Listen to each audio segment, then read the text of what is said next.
Endowment for Democracy for all of the incredible work that you do.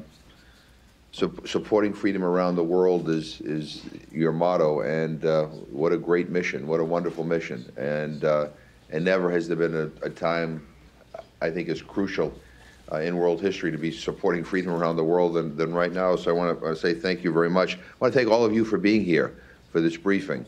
This is an important subject, and you're going to hear from a remarkable man here in a little while, so I'm not going to speak very long. But someone told my staff that this is one of the first time that a member of Congress has attended or participated in one of these panel presentations by an NED research fellow.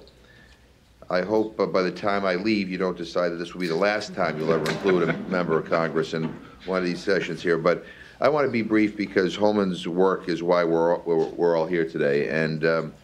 But I've known Holman Morris for several years.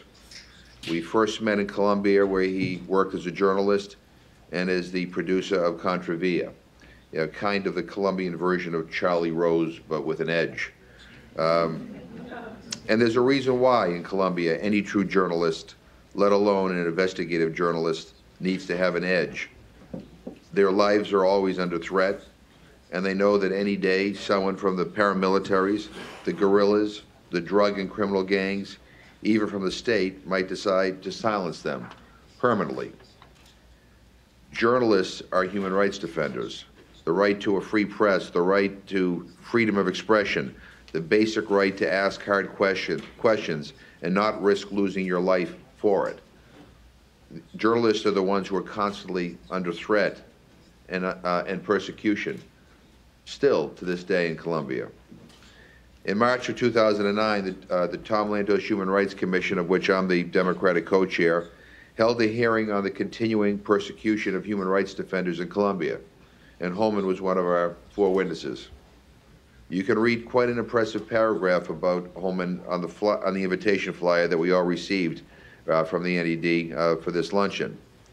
What it doesn't say is the price Colombian investigative journalists pay for doing their job. They are targeted. They are constantly under surveillance.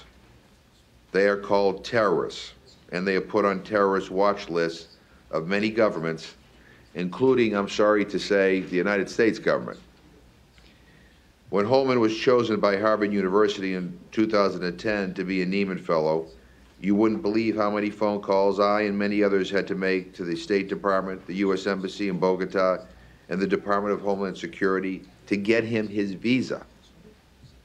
And a lot of his problems began with the DAS, the Colombian intelligence agency, which deliberately targeted anyone and everyone it felt was asking too many questions about how the government carried out its business, or anyone who worked for human rights, or who wanted to organize a labor union, or was a member of an opposition party or an NGO. To the DAS, they were all terrorists. And they didn't mind turning names of law-abiding citizens over to the paramilitaries with a green light to eliminate them. Now, I've been traveling to Colombia since February of 2001.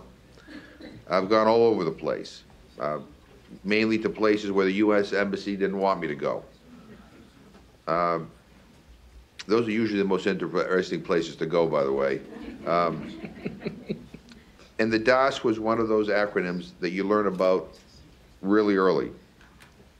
Because of their multiple scandals, year after year, one or another would break. A director would be fired, and the next man or woman would come along and commit even bigger crimes at the DAS.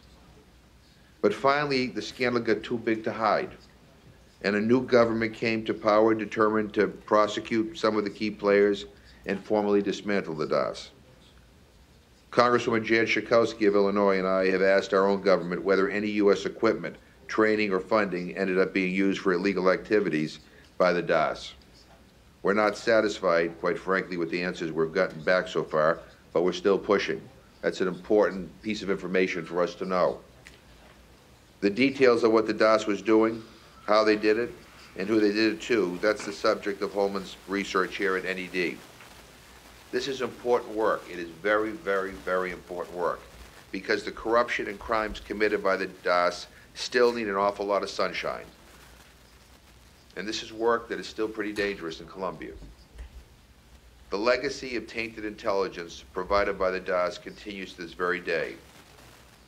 Just the other night, Andrew Hudson, who worked with Human Rights First on protecting human rights defenders like Holman from persecution, was detained at JFK Airport, New York, and interrogated about his association with Colombian NGOs and human rights defenders.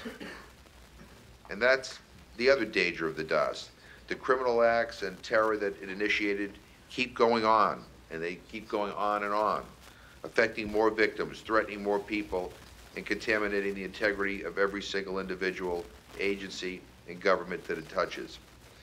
Let me just conclude by saying that it is important, I believe, for our government to be concerned about some of the things that Holman is going to talk about here today, and about the continuing situation for human rights defenders in Colombia. We tend to be very good about highlighting the human rights problems in countries that we consider our adversaries. We're not always so good about highlighting some of the serious human rights violations in countries that are our allies. You know, Colombia is an ally, and we want our relationship to continue to grow. And notwithstanding the free trade agreement, which I thought was a mistake to pass at this particular point, but notwithstanding that, we should not turn away from monitoring the human rights situation in that country. We need to continue to be mindful and watchful, and we need to continue to work with that government and pressure that government to do the right thing when it comes to human rights. I think now more than ever, it's a reflection on us, quite frankly. But it's also an attempt to try to make life for the average Colombian better.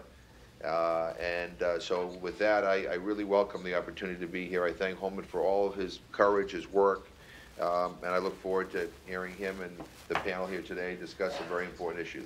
Thank you.